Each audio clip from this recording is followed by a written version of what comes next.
Beef കഷ്ണം അല്ലേ? ഇതിൻ്റെ മസാല ചേർക്കണം. നല്ല കറുത്ത് മുമ്പിലൊക്കെ തേച്ച് കൊടുക്കണം.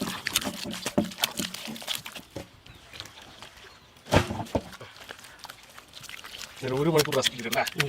അങ്ങനെ ഇട്ടിട്ടെ.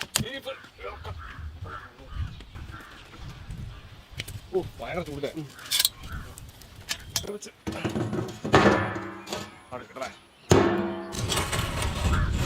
മോനെ തിളക്കണോട്ടാ.